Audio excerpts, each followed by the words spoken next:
town. I'm the one you call when you need a 10 up or down. I'm a tent rental man, I'm working all day, getting those stakes in the ground no matter what they say.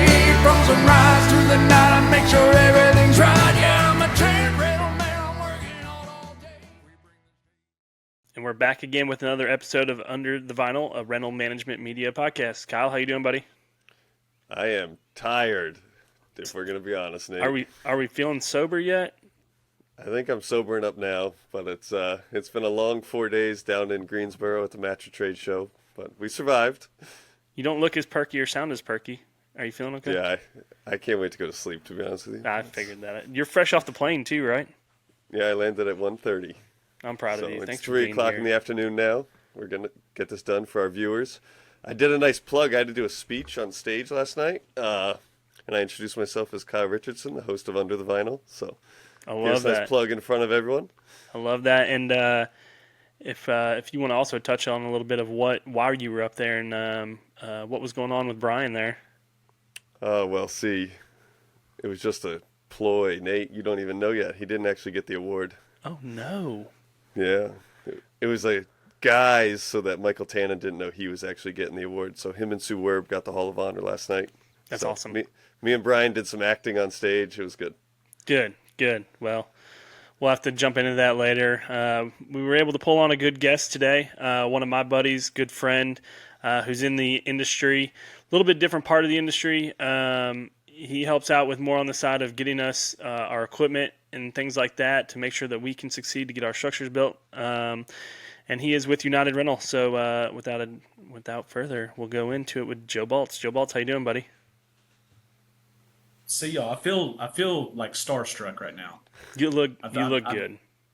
Well, I'm talking about being here with y'all. Like I never seen Kyle before, so I've obviously seen you, Nate, but I'm like, man, I've made it big. Now I'm on their podcast.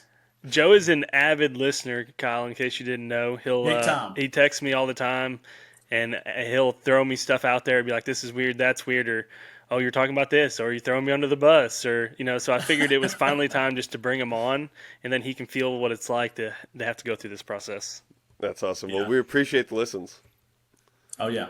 I've got it subscribed, so every time a new episode comes out at like 3 o'clock in the morning on a Tuesday, I get it, or whenever it is. We appreciate So thank y'all that. for having me on. Well, Joe, for anyone who doesn't know you or hasn't met you yet, who is Joe Baltz and what do you do at United Rentals?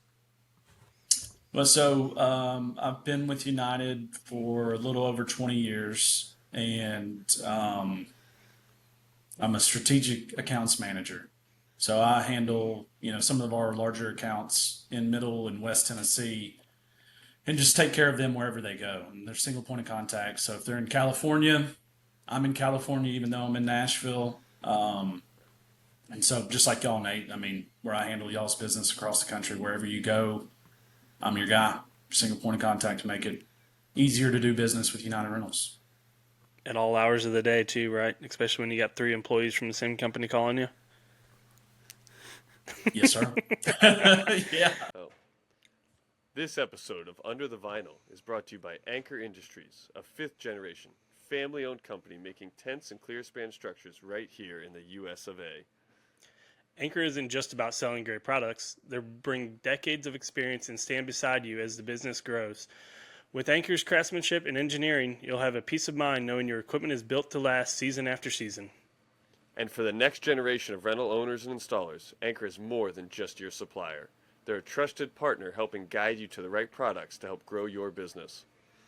Give them a call today to connect with your sales rep, 1-800-544-4445, or visit anchorinc.com. So what does kind of a day-to-day look like for Joe in that side of the industry?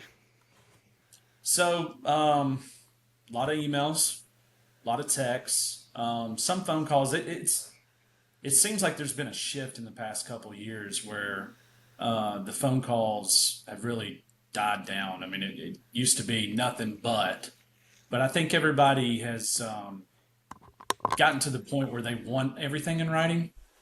You know what I'm saying? Does that make sense? Yeah, I totally agree. I prefer to text people. Yeah, so they text a lot. You got a place to blame somewhere, man. Yeah. that too. But so it goes both ways. So I love it Yeah. because I'm pretty diligent and I like to be on top of things. And so that's a good thing. The text messages are kind of getting to be the worst because They really are. it's tough because you don't know what the person on the other side of the phone's doing, right? So like earlier today, I was in a funeral, and there was like 4 or 5 text messages that went off, and it was nothing urgent, so it was all good. But sometimes you're off, or sometimes you're doing other things, and it's like if you don't respond in a timely fashion, that person on the other end doesn't have a clue what's going on whatsoever. So I try not to fire off texts unless someone texts me. You know what I'm saying? I like the emails. Mhm. I can send them. I can send them before bed every night and get back to them in the morning. It's just text is really disconnected from the world, I feel like. Yeah, and for me, I mean, it used to be to the point where text messages, if you looked at it, they went away, so you couldn't remember to go back. And now, luckily, Yeah. like on the iPhone, you can go Oh, back yeah, and slide read it it. and slide it back, so Yep. you can Yep. remember to do Yep. it. The only issue now I feel like is I'm a big inbox zero guy, and I have a lot of folders in my inbox or my email, and so I like to click and drag things to where I can remember them.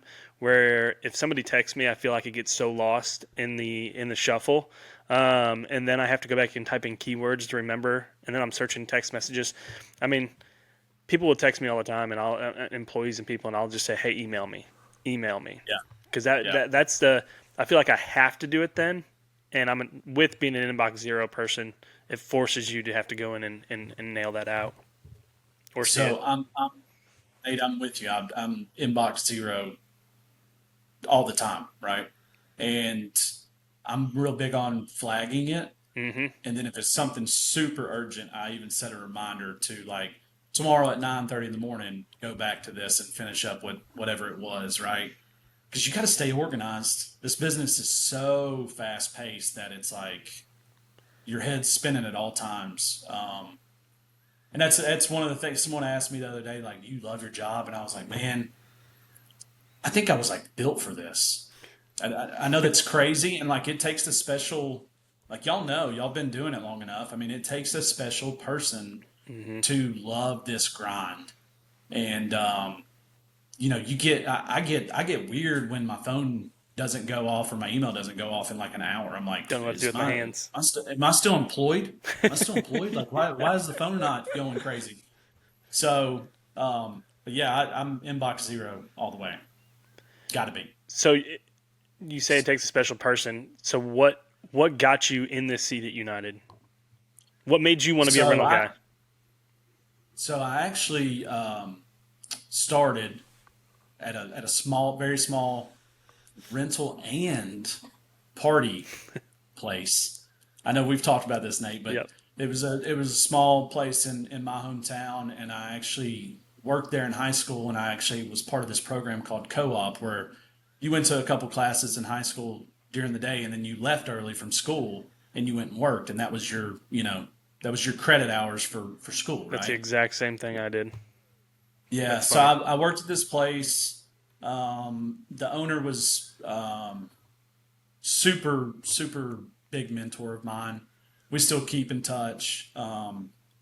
He helped me out a lot, got me started. I was like his jack of all trades. Like we would, Hmm. I deliver a skid steer and come back and we'd go set up a 20 by 30 tent. We also did some like little single 1 yard concrete mixers that I've never seen anyone else do. So I'm sure it's a thing. It's obviously a thing, but we did that. So like on Saturdays, that was a big thing for us. I mean, you were just kind of all over the place, and it was like everyone had every job. Like no one was like a specific employee that just did this, right? So everyone did everything, and so I learned a lot. I mean, I used to go set up 40 by 60 tents, and there would be like 5 of us out there to go do it. And I think I've told you this, Nate. Like the owner came up to us one day, and it was me, and now he's like my best friend, and he comes up and he's like, "Hey, instead of taking 5 people out there, y'all are strong enough to set those center poles up, 3. and I'll give you $100 extra if it's just y'all two that go out there." And so I attribute that to my back problems today because I was young and dumb. Yep. And so I just thought, yeah, man, we can do that, no problem. Go out there and make it happen. But we did the inflatables, we did tables, chairs, what y'all call the tabletop service type stuff. We did a little bit of that. We had some china, some silverware, all that good stuff. And so that was how I got started. Met a lot of great people there. Actually, my first manager that was there, he actually works with us at United now. Got him on a couple months ago. So he's really loving it. And then from there, I went to a tech school in Nashville called Nashville Auto Diesel College to become a mechanic.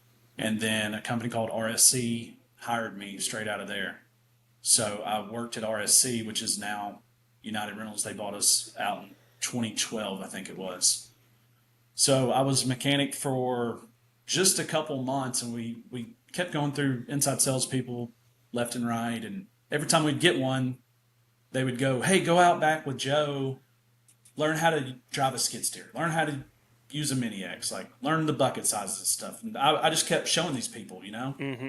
And we were at a smaller branch, so usually people would start with us and then they would transfer to Nashville or something, a bigger hub. And so it got to the point my branch manager comes to me and he's like, hey man, why don't you just become an inside sales rep for us? I'm like, dude, I just spent $30,000 at tech school. I've got $30,000 in Snap-on tools. I don't think so. It's not a good idea. This is not the path for me at all. And so I started talking to people, and then I thought to myself, this is pretty good, plan. And then he came to me with oh, we're going to pay you X amount more dollars per hour. And I was like, I'm 19 at the time. So I'm like, dude, I don't have to be outside in the elements anymore. Is that what you're saying? If it's raining, cold, snow, 110 degrees, I don't have to be crawling under a machine anymore. And he's like, or ripped off by the Snap-on truck. Yeah, that too. Yeah, I don't have to go see my local drug dealer. Yeah, Snap-on no kidding. Anymore. Yeah. So I jumped to the counter. I did that for a couple years, and I transferred to Nashville. Worked there for a while, and then got my first outside sales role in May of 2011. And then from there, 1 year to the date of me being in outside sales is when the United acquisition closed. That's right. So the timing was super weird. It was super, super good, but it was just man, 1 year to the day, United, the merger happens. And so I transferred to a store in between Nashville and Knoxville, worked there for a little bit, and then I transferred to another store. That's kind of where I started seeing how big the event stuff was, because we would handle a project called Bonnaroo. I know y'all are familiar. Some people might have heard of that. We did it for a little bit. Yeah, might have heard of it. At the time, I don't know what it is now, but at the time, I think that was the second largest music festival in the country. I don't know what it is. Music now. Festivals are a totally different topic that we need to have somebody on this podcast explain to us because it's a damn shit show. Yeah, that's one way to put it. So that was fun. I mean, dude, you want to talk about learning a lot. That's from getting light towers in and just different deliveries all hours of the night to get the customer taken care of, and then service calls that come along with it, because this stuff does break. There is people that think equipment doesn't break, but it does. It shouldn't. Yeah. See, Kyle's one of them. Yeah. So, but no, that was fun. And then in 2017, I got an opportunity to take this role.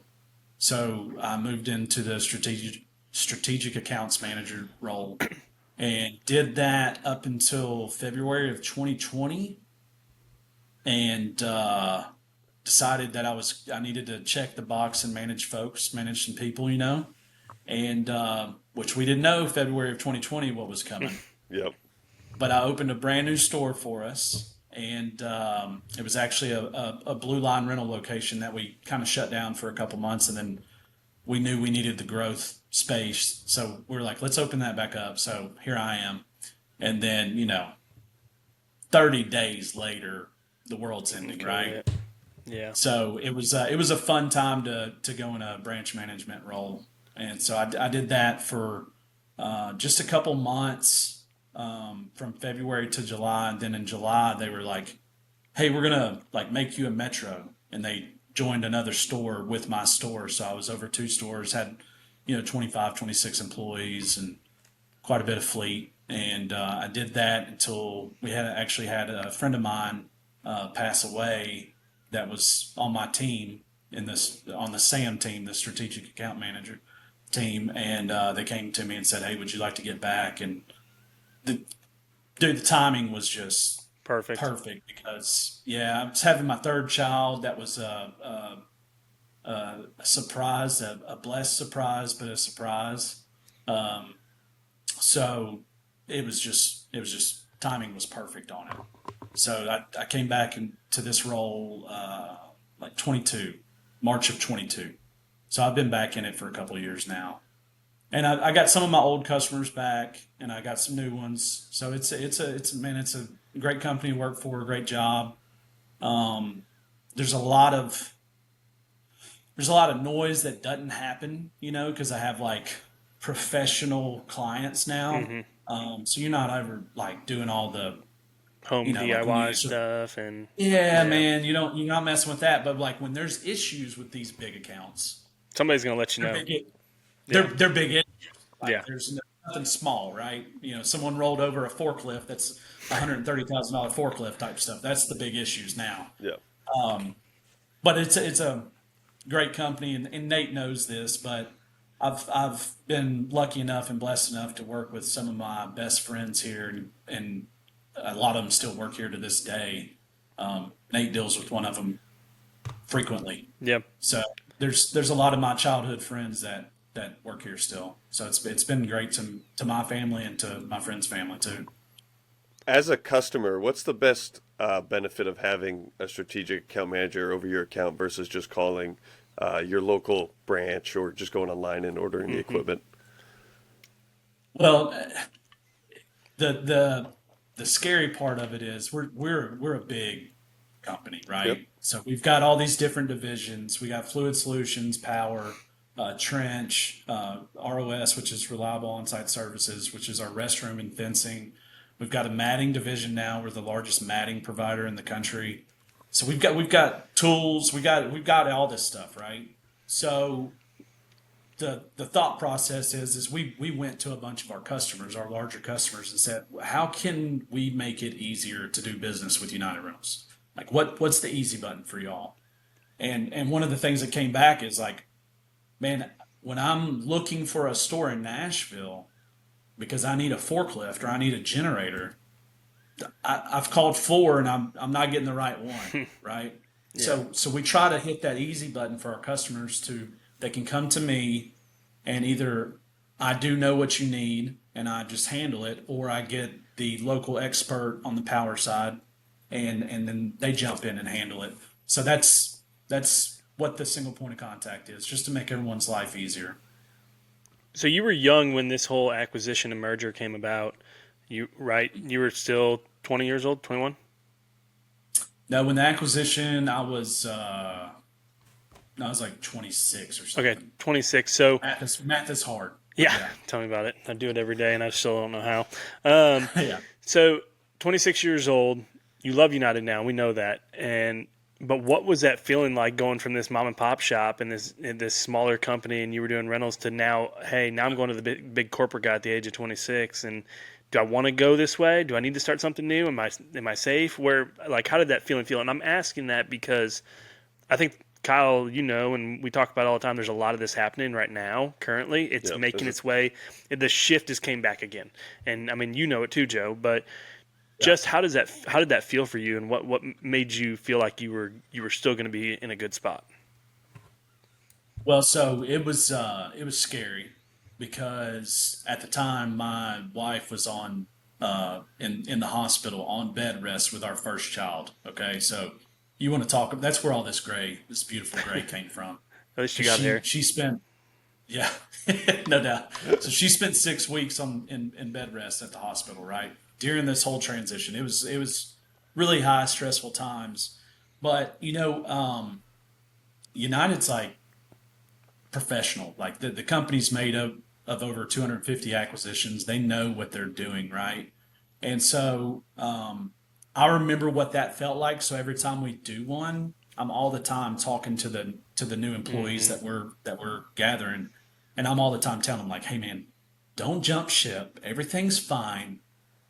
We need you. We're literally buying your company for you. Like we can go cut POs tomorrow and buy all this equipment. Yeah. Like we need the employees. We need that's the only reason we're doing it, right? Infrastructure. And Yeah. so, but talk is cheap, right? So people don't know me from Adam, but I always make sure that if I see a driver or a mechanic or anybody, that's like what I'm talking to them about. Like, hey, I've been in your shoes. I know what this is like. It's not this big scary monster, and just hold on, and we'll hold on to you and keep you, and you'll have a job, and everything will be fine. So I've been a part of. I mean, there's almost one every year. Yeah. It's sometimes there's 3 or 4 in a year, but so it gets wild. But it's very exciting and refreshing to work for a place that we've got a leadership team that is always looking for the next thing. Like I rely on those guys to make smart decisions to get us taken care of, so we can get our customers taken care of.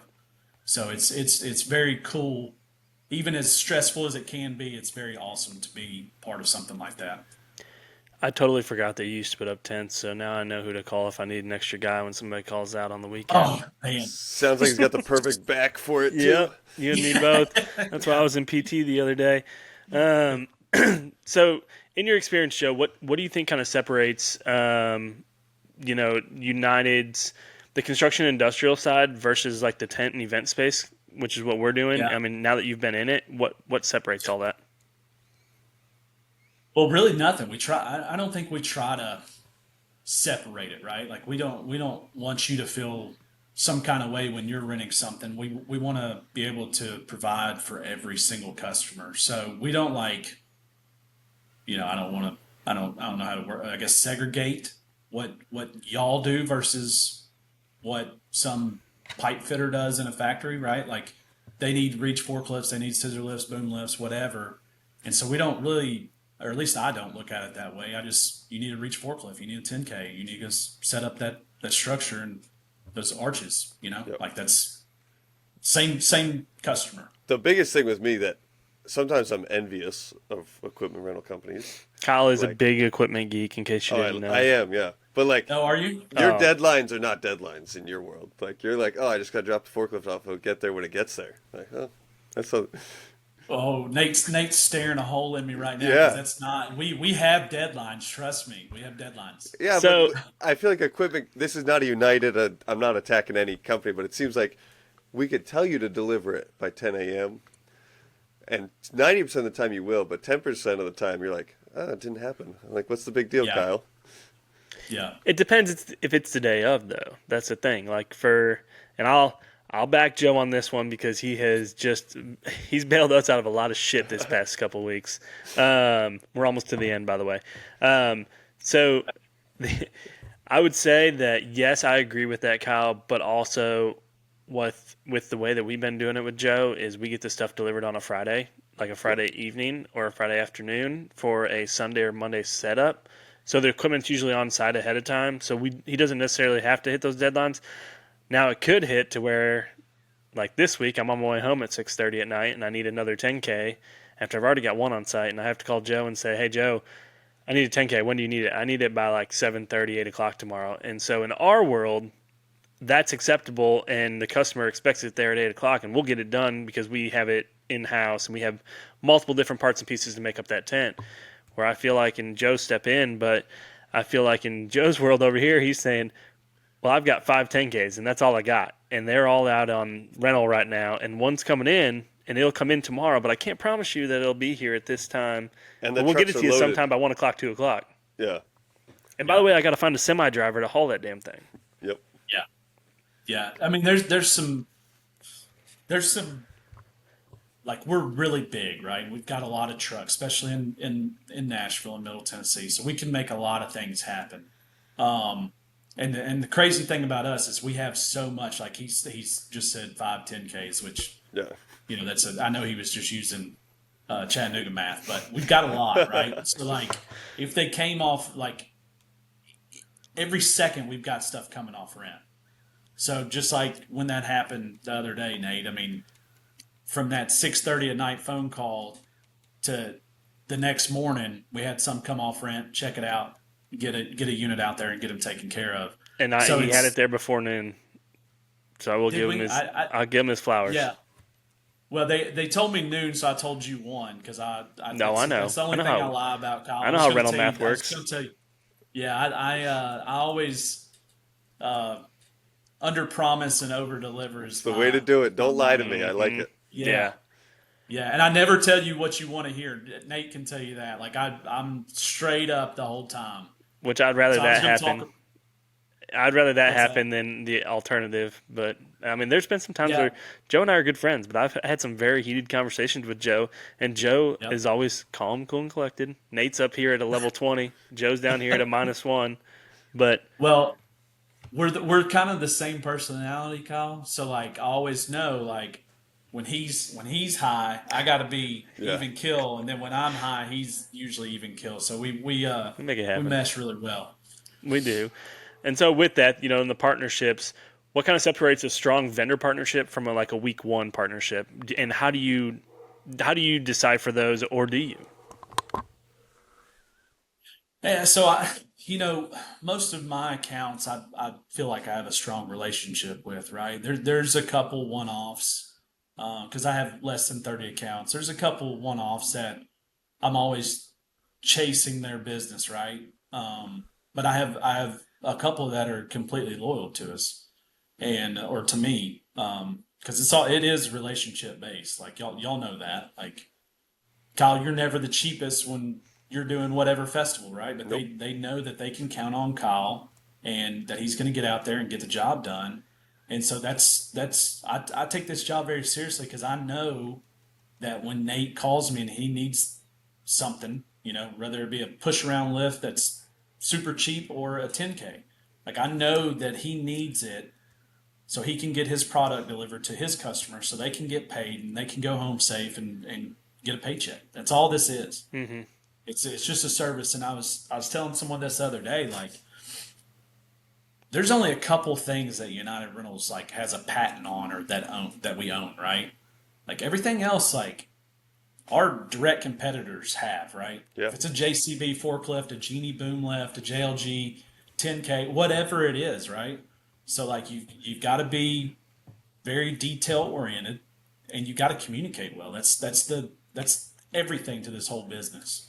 So I feel like that's what's probably, made me excel, if you will, in this career is like just being responsive and doing what you say and communicating. Like you can't over communicate because if we don't communicate and you just say, oh, I need a skid steer, need some forks and all this stuff in a bucket. We don't talk about smooth or tooth bucket.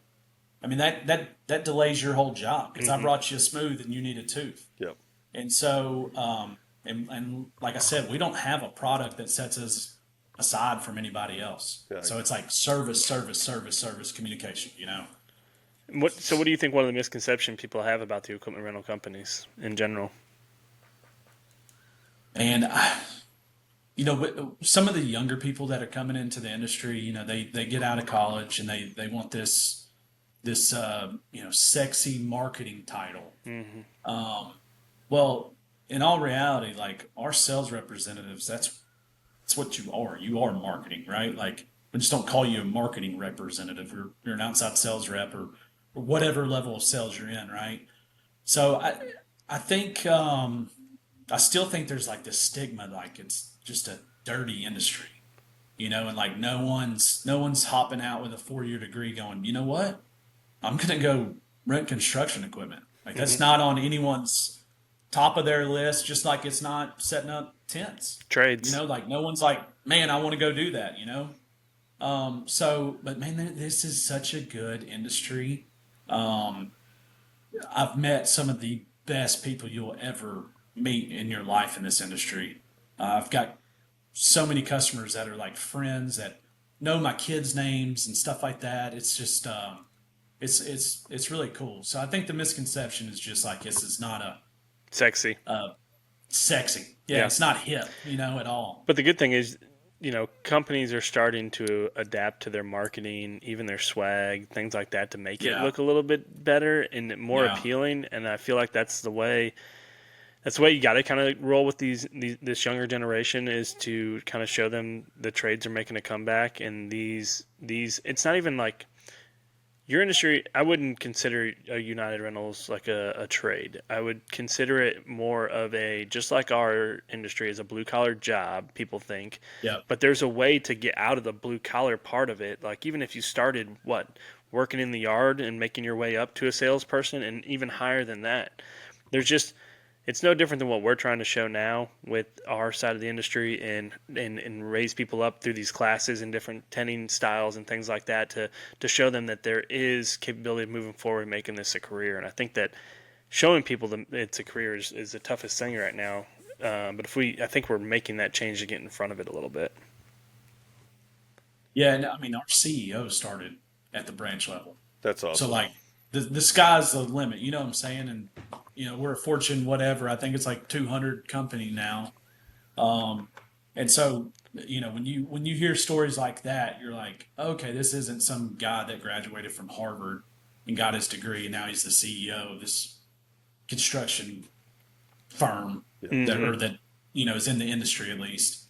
And so, but there's a lot, like all of our leaders are from the bottom up. So it's cool. Well, let me run through a little bit on for us now that we've heard a lot about, kind of where you think everything's at there. When I call you, give me the process and rundown on how this goes. So coming from somewhere like Kyle or I, where we have a control probably over more than most on saying, hey, when a customer calls, hey, I need this, hey, I need that. We can go physically put it on a truck. We can go physically drive a truck. We can take it out and have that ability. With you, I feel like your hands are tied a little bit more, and there's more of a process to it. Not just because it's a corporate company, but the structure is totally different, right? So I call Joe Baltz tomorrow. Give me a rundown on if I order something from you tomorrow on how that goes from the time I make the call to the time it gets on site.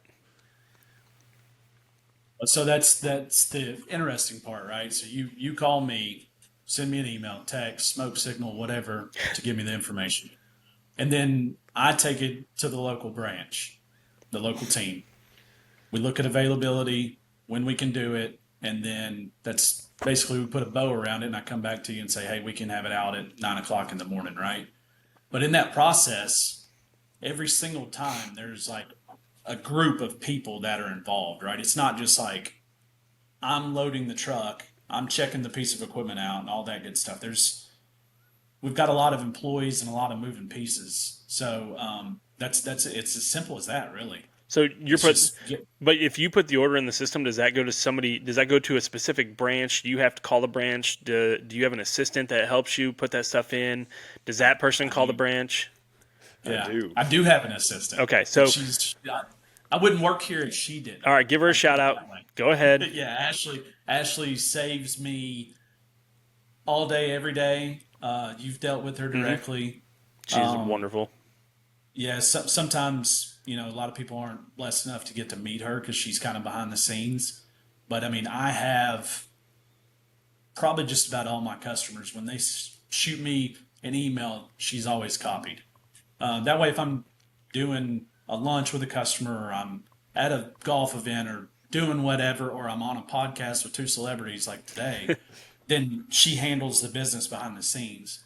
So yeah, she's a bulldog. She gets it done. So does she go to? Sometimes Does she go then to? So it goes from you to her to. She finds a store. So Yeah, within if within I'm the not finding the store, then she is. okay, Yeah. so you guys have to physically find the store in the area and then call the Yep. store to say, hey, can we get this? And then that's how it gets out from there. Because Yep. and I'm just basically running down the strategic account manager position basic instead of somebody, and so somebody knows that isn't calling the store, I guess. Well, like our field level reps, they would do the same thing, right? They would get with the nearest branch and get it all lined up, put the reservation in the system, and go from there. And then that's when the local team, the dispatch team, all of them get involved. Yes, we can get this there at 9 o'clock. Sometimes they'll even come back with like, "Hey, is this a good site contact? Is this accessible? Can we even get on this job?" Um, all kinds of details. Can we drive a lift down a So driveway? Oh yeah, I Things heard like about that one. Yep. But somehow Well, I get down the think driveway. It was when Nate was here and Joe was here, by the way. That was. All right, Joe. So got the equipment there, figured that all out. Let's talk a little bit about the pricing aspect of it. We don't have to go into numbers or anything in detail on that kind of stuff. But when somebody like us is pricing things out, obviously we're putting 20%, 30%, whatever that looks like for somebody based on what your equipment pricing is. How do we go about knowing the pricing from you guys? I mean, I know that there are several different. If you get a quote from United, there's several different prices, right? There's I think 3 or 4. And what are those? Is it week? Is it week, month, or week? Day, week, and 4 week. Day, week, and 4 week. So typically, you know that my installs are usually a week before, come down a week after, the week after. Right. How typically is the best? What's the best way to look at that pricing from our aspect? And is it better to try and leave that lift on site price wise, or is it better for you to pick it up, drop it back off? How does that look? So a lot of different circumstances there, right? Okay. But like some of your jobs, Nate, when they're like, "Hey, we need this for 7 days," the event's for 3 days, and then we're taken down. It just makes more sense for you to keep it because if we pick it up, that's a pickup fee. We bring it back out, that's a delivery fee, and then another pickup fee, right? So you're already getting some freight in there. Right. But the way that the pricing works, like day, week, and 4 week, your week price is say it's $1,000, and your month price is $2,200. Well, if you're going to keep it a week here and a week here, might as well keep it for the month cost, even though you're not going to have it technically for a month because you're going to save on that freight. So I work with your office a lot on hey, what does this look like? Help me do the math. Yeah. But And that's kind of what I was thinking just for everybody. So do you, for this industry, would it be, how do you go about getting a strategic account manager? And not so saying everyone can get one. well, that's kind of my thing is, can anybody get one, or do you have to be at a certain level to be able to call somebody like that? Because I mean, how convenient is it that I can call you at 6:30 at night, unfortunately sometimes, and I can have you help me out there? Where I remember when I was at a different company that I would have to call like a local branch, and and then I'm not getting anybody, which I mean, that's the benefits of it. I get it, but how do you get to that point? And is there a certain structure before you can get there? Yeah, so there's definitely a certain structure. I don't want to like shy people away from us, right? But like, yeah, so your account does a certain dollar volume, and then that's when they deem it necessary for a single point of contact. Got it. But like our field level reps have offices in their territory, right? They're territory based, where I'm account based. So they will do the same thing that I do. It's just at a different level. You know what I'm saying? Like Right. More localized, regional. Say they've got 7 zip codes they're responsible for. That office, if Chattanooga 10 is one of their offices, then that person would be still your single point of contact. It's the same exact thing. It's just all my accounts are certain threshold and up. Got it. And then we have a level above us that are called national account managers that handle even bigger accounts. Much larger things, yeah. Yeah. Larger construction. And then also with that, I went to a United conference, I think it was last year in Atlanta, learned a lot about the United app. If you could talk about that app a little bit for people that may not know about that would like to, if they're looking for a quick quote, things like that, talk a little bit about that for us. So we have an online system called Total Control, and then we also have just an app called United Rentals. Right? Anyone can download it. You've got an account with us. We can get you signed up. It's easy. But the app is awesome because I don't know the percentage anymore because of acquisitions always kind of dilute the number. But at one point we had just about everything that was over a certain dollar value that has an engine on it has a GPS system. So that itself is like the biggest selling point of the app, right? Like you can pull it up, you're on this big mega project and you've got a UTV or a forklift or whatever, right? You and your crew go out for lunch. We all know how sites work. Even Nate, you've had this happen. You get back and your forklift's God knows where, right? It's Right. on the other side of the field. You don't know. You can pull up the app. GPS shows you exactly where it's at. So that's one of the key pieces that I like to talk about because it just saves multiple phone calls, right? Like, hey man, I just got back from lunch. I can't find my forklift. Like, it's not a problem anymore. You just pull up that app. You don't Yeah. have to. You don't have to wait on me to answer the phone. You don't have to wait on a branch. You don't have to do anything. You can just pull it up. Another key feature is you can input your own service calls. So you've got a boom lift. Excuse me. It has a hydraulic leak. Anything like that, you can put it in there. Take pictures of it where it's at. Our field techs actually get that on their phone and in the computer, and so they can, kind of already be set up for success on where that leak is. So that's just a couple of the things that shows you everything you have on rent, shows you when's the next best time to call it off rent. So we actually like, believe it or not, try to partner with people and try to save them money than have them not have transparency to everything like that. So people love it. Well, It's been a game changer. it's pretty much dummy proof at this point. I mean, also, I'll elaborate on it since I'm the user, but it has on there the picture of where the GPS location is and where it was delivered. So if your guys call you, which doesn't ever happen, right? And they say It there's happens no every time I rent equipment. there's no they go- equipment here, right? Yeah. And you go to the app and you look and it's like, hey, boom, it's next to the tennis court. Okay. Just had that happen Wasn't gonna say that. this week. Yeah. Yeah. So, but also with that, you can even write quotes off it. I mean, you might need a freight quote, but you can kind of guesstimate on that based on some prior invoices and things like that. But if I need quick pricing, I can refer to that app and go on there and put it in the area and the zip code of where I want it to, and it spits me out a price on what that equipment's going to be. And that just saves me from having to call Joe every time and say, Joe, give me a quote for this. Joe, give me a quote for that. I'll verify the numbers sometimes, or I'll add 20% or whatever it is to kind of help move that up a little bit, just in case it's a little bit higher, a little bit lower. But I can usually guesstimate that my pricing is going to be a little bit lower than what the app is, and so I'm working with some good numbers there. You can also see on there that it has every job site. So if you had different job sites, it has the customer's name. Like, so say I'm doing somebody's job site in Georgia and I'm doing another one here. I can see all the equipment that I have on rent in each job site that it's at. And all that kind of stuff. So I've found that valuable as well, working with y'all on that.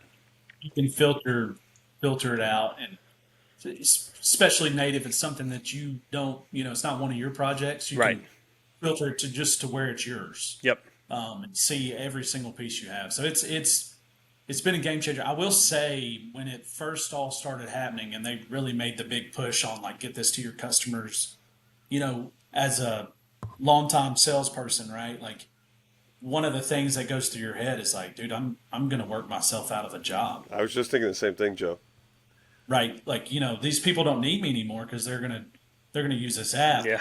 But you find out that that's not really the case, right? Like if they're putting their service calls in, that just frees up some capacity for you to spend more time with them, go see them more, go play golf, do whatever you want to do, right? Go play golf. it's- Jesus. Well, it took a little mind switch because everyone was freaking out about that. Like, no, the customer needs me, and it's really just like Papa John's, man. When you get on there and order your pizza, like you just want a pizza, and the service call is you just want the service call taken care of. You don't have to tell your rep about it until it's not like maybe properly handled, and then that's when I get involved and stuff like that. But I still have plenty of people that call me. Don't get it wrong, but there is a lot of people that are, especially this newer Pretty age self-sufficient. group. They're being very self sufficient. Well, We because talk they don't about want to. This new age group doesn't want to talk to anybody. That's the freaking problem. They just want to type and they want to look at the app, and I love Yeah. it, but to an extent where you got to remember that a handshake and a drink or a dinner or a lunch goes a Yeah. long freaking way still, and you still got to have that Yeah. face-to-face interaction. Not all the time. Still got to have it though. Yeah. Let's talk about service calls. I don't want to act like the event industry is more important than construction. Kyle's hammering you. I love it. Well, Yeah. but this is what happens. It's inevitable. Equipment does break. I will agree. Yeah. Yeah. How does that process look in your company in terms of getting techs out there? Because usually with us, if a 10K goes down or a boom lift goes down, that might be crippling to our production schedule and things like that. Very. Yeah. So that's what I was kind of touching on earlier. Like I take this very seriously because I understand you've got 7 guys over here trying to set up a structure to get your, $500,000 wedding tent put up or whatever it is, right? So I understand how like busy or how important that is and how busy y'all need to be. So, we've got all kinds of metrics that we track. Our service dispatch team is like got people dedicated just to dispatching service techs all around the country. So our normal time is less than 2 hours. Okay. So with all our locations, like we have over 1,500 locations across the U.S. So like just about any time you're, in an emergency pinch trying to set this tent, like we should have someone pretty close to come by and get you taken care of. So that's basically how it works. Are your techs 24/7, 365? That sucks for Yep. them.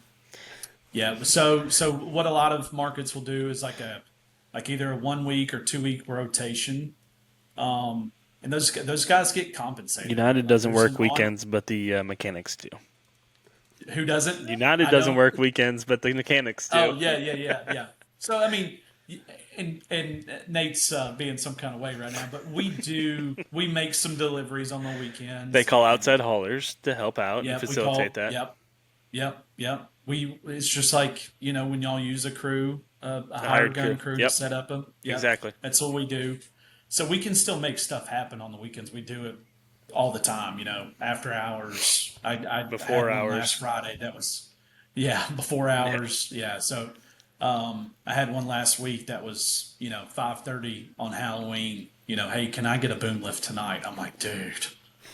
And I called a branch in Kentucky, and they just jumped all over it and had it on site like an hour and a half. That's one of the misconceptions is like I do know that there's people out there, and y'all run into this on y'all side, right? Like you talked about it on like 2 podcasts ago, where someone calls Thursday like, "Hey, can you get me this 60-meter setup on Saturday?" Well, there is still this misconception that like we have drivers just sitting Waiting. waiting on your phone call, Right. and then they're like, "Can I get this in an hour?" I'm like, dude, that takes 15 minutes for us to load it and chain it down. Like, Yeah. and it's an hour away. Like, you do the math. Can you get that in an hour? No. But that's just part of it. That's just people being people. And then the other aspect of it is people look at you that you're too big and you don't care, and that they go to a smaller place. When truly, like what you're saying here, is you do care, and even when you get to that higher up point, there's people that, it's their job, it's your job, it's your livelihood, so you're still going to treat it good. But I think there's that misconception too, that you guys are too big and you don't care as much as the local branch, where maybe the local branch will do it just to get by and do it quick and shady or however they'll do it. But not hating on the small guys either, but it's just there's different variations for different people, I think. Yeah. Kyle, I wanted to talk about, I know we're kind of jumping all over the place, but I wanted to talk about the first time I met Nate. Oh Okay? boy. This is a wild story. I can't remember how or why, but we were downtown. Mm-hmm. You remember this, Nate? We were Oh downtown yeah. Nashville. I do actually. It's right when Emily and I It's- started dating. Emily and I started yeah. dating, and actually I remember it that we started dating, and she posted it on Facebook that we started dating, and you put something on there about being a rental guy. And then Yeah. we were downtown for a game or a concert or something and came and met you guys at the bar Something. before. Yeah. Yeah. And so he tells me, I'm like, so what do you do for a living? You know, that's like what old men talk about, right? Yep. And so I was like, what do you do? He's like, I rent construction equipment, party rental stuff. And I'm like, dude, this guy's either pulling my leg or like we're best friends. One of the two. We might be best friends now. Yeah. And so like lo and behold, like because I don't run into like most of the time when I run into people, they're like, "Oh, I work for this construction company. We build buildings or build Chick-fil-A's or build whatever, right?" Yep. And so when he's like, "No, I rent construction equipment," I'm like, "Bro, are you serious? Like this is awesome." So it was That just was funny because yeah, that was back in 2019. That's when I was still working for Bryant's at the time, and before I yeah, made the move to Chattanooga down here with yeah, Emily. But yeah, that is that. I remember that post and remember meeting you downtown. I was like, there ain't no damn way this guy does what I do. And then, boom, here we are. And then you fast forward to 2020, and I started working for Chattanooga, and we were using the green guys, and yeah, and so we were making all those calls, and so then finally I was like, well, why don't we try United? And Joe's like, I'll be your account manager. And so we had local guys coming in and trying to be our man. They were bringing us breakfast, all this. And I was like, nope, just call Joe. Just call Joe. And so we got all that.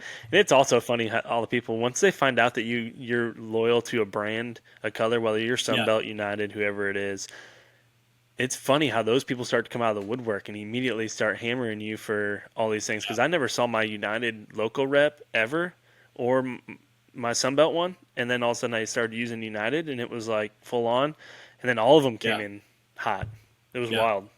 Well, Well, and so like another thing with that, I have two customers that are very loyal to me, and not including y'all, Nate, but like two other ones. And one of the things that really like switched my mindset on it was one of the CFOs told me, he was like, you know what this does for us? And I'm like, what, saves you money? I don't. But he's like, no, like it saves us time, which saves us money. And I Hmm. was like, all right, well, like expand on that. What's that look like? And he was like, we've been using you for years, right? Years. And I'm like, yes, sir. And he was like, every rental company around knows that we're very loyal to y'all. So like I've got a guy that's trying to build this supermarket, Hmm. and so they just don't the reps don't stop on the job. Right. They know that they're going to call Joe Baltz, and like so it cuts down on the riffraff coming in the job trailer holding him up while he's trying to do a concrete pour or whatever, you know. And so that really was like, man, I guess there is like not only just like a cost savings benefit, but like a time savings, which obviously time is money, benefit in all this as well. Well, I think it's all about relationships at the end of the day. You go back to the shaking hand and face-to-face interaction versus what it is starting to move away from, which I don't think it needs to a certain extent. But I mean, let's be honest. The reason we work with you is because our interaction with you. And I mean, how many events do we all go to that Mike or Michael or I or Jonathan or whoever Yep. comes to that we all go together. We go, we'll take you on events or golfing with us. You take us golfing or to events with you. So I mean, the relationship Yep. works both ways. And when you can drink a beer after work with somebody and go talk to them and use them as a vendor resource too, I mean, it says a lot. Yep. And you know that you trust that person if you want to spend time with them outside of just the work environment. And I think Oh that yeah. goes a long Yeah. way. Y'all taking me to countless. What is that? Is that ARA for the Oh Preds? yeah, yeah. That's always a good. I look forward to that every year. So I hope the invite keeps coming. Absolutely. And hey, you know what, Kyle? He talks about all this to have his assistant Ashley because he's actually not golfing all the time. He's actually cooking. Joe he's big into Oh cooking yeah, and has a pull behind smoker. And so what they farmed him out to do at the United Rentals over there is to go out to job sites and pull in business by having him smoke meats. They have a dedicated enclosed trailer that is a mobile kitchen with TVs on it, and Joe pulls up with yeah, that and a smoker, and they cook lunch for the whole job site and everybody. And that's another what I'm saying. That's another perk to this relationship is you got somebody like that goes out and does that. He's also your sales guy, but he's cooking you lunch and bringing that to everybody and bringing them together. yeah. yeah. And that's we started that a couple years ago, right? And we just went out and bought a trailer, got it wrapped, started. We got a warming cabinet. We've got all these my expense report was looking like I was running a restaurant for the longest time. They're like, "What the hell are you doing?" And I'm telling you, we have countless customers, and I don't just cook for my customers. I cook for the Middle Tennessee area, right? And so we have like this checklist of like what we need to know to come out to your site, and obviously we do it on sites that we're controlling on, right? Yeah. Like we're not going to pull up and that we have two pieces on the site. We're not going to spend the time and resources and all that. But so we go to these larger projects and we'll cook for 250, 300 people. We've done it before. I mean, I'm getting older. I'm getting fatter every minute, and so it's a long day. There's a lot that But it's goes into so it. But good. I have a team that helps me out, and we thoroughly enjoy it. And the interaction you get with customers at that level, it's I didn't know we were going to talk about that. That's kind of the secret, Nate. That's no one else is doing it, and so it's a big deal. Like we have customers that every time say it's an apartment, and they build multiple apartments around Middle Tennessee. Like every time when they get to a certain point, hey, bring the trailer out. Can you cook for us? Absolutely. I thought it was kind of a So joke at first. Like he was just like, "Yeah, I'm at a job site cooking." I'm like, "There ain't no damn way." And then he He's started out there doing with it. the Weber. Oh my god! And when you see the grill, Yeah. when you see the grill and everything that goes into it, I mean, he's got tri-tips and he's out there at 5, 6 a.m. and I mean, they're bringing it Yeah. on. So it's Yeah. great. I mean, it's real good. So just to finish up here, wrap up a little bit. What's one story or moment on a job site that you'll never forget, or a moment with a customer that has really made you proud? And so I wanted to talk about this. One of the early sales lessons I got from a mentor of mine, Chris Coleman. He would do ride-alongs with me, right? And he kind of recruited me to come work for him at one point.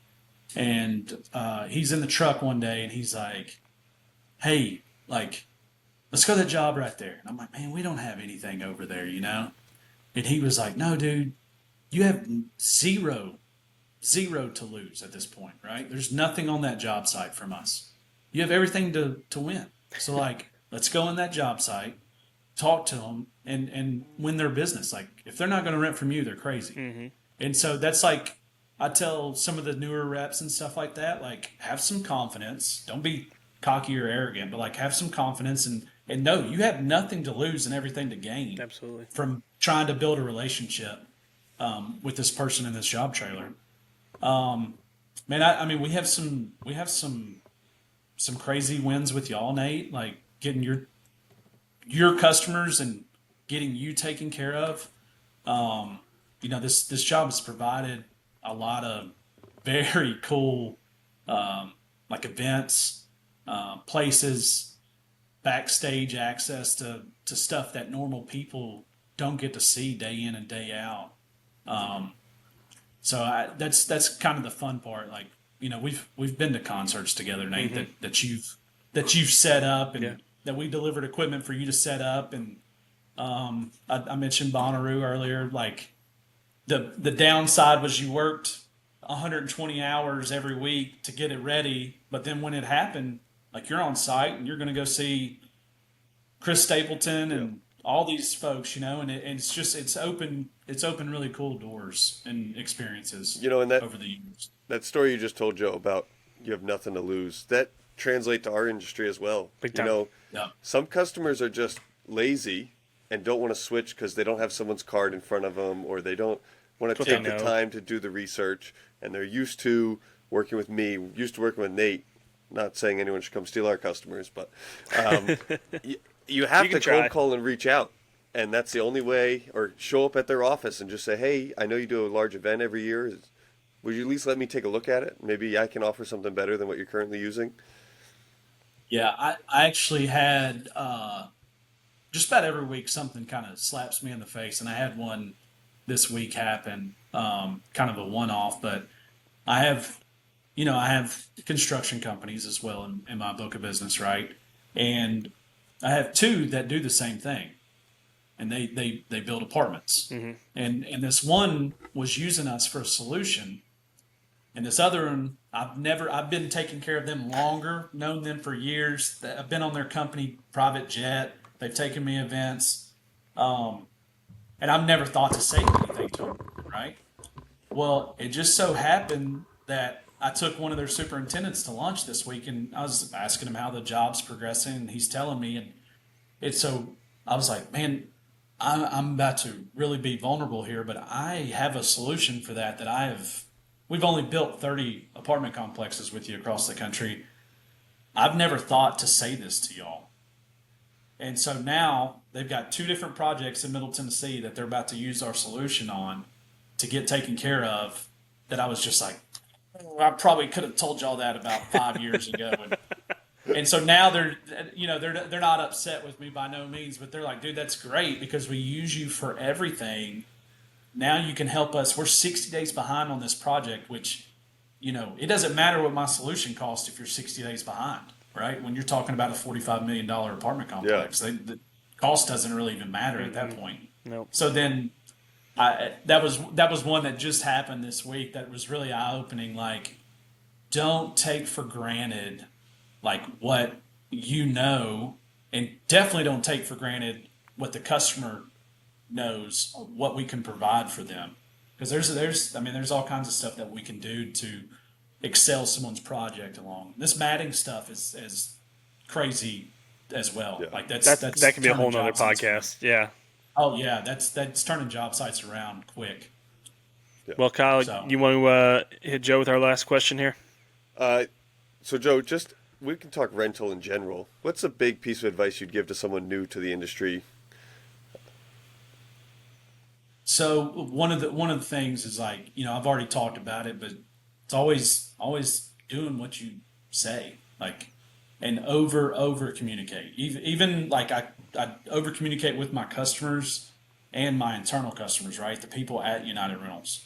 So like that's the key thing. It's always in the details. It's always communicate, and just hang in there. I mean, we're so big that there's like levels to it. And so if you're down at the ground floor level, like just hang on, do a good job. People in our organization will realize that, and you can move up really quick in this company. So it's just about transparency, communicating, and being honest. I think we could put that on a loop, Kyle. As many podcast recordings as we've done so far, that's usually the answer. Pretty close. It just goes back to saying the handshake still goes a long way. I feel like that a lot of people don't do that anymore, and that people don't really care about it. And it sucks because I feel like the handshake thing is going away and looking somebody in the eyes and doing what you say they're going to do. But at the end of the day, I feel like that's still the thing. So it's good to hear. Well, Joe, anything else you got for us? No, I appreciate this, guys. I appreciate y'all's time. Definitely. Well, I appreciate you coming on today, and I can stroke your ego a little bit more as a friend, but also hear some good stories. So I do appreciate everything that you do for us and as a friend. So thanks for coming on today and sharing your show, or sharing your story on our show. And this has been another episode of Under the Vinyl, a rental management media podcast.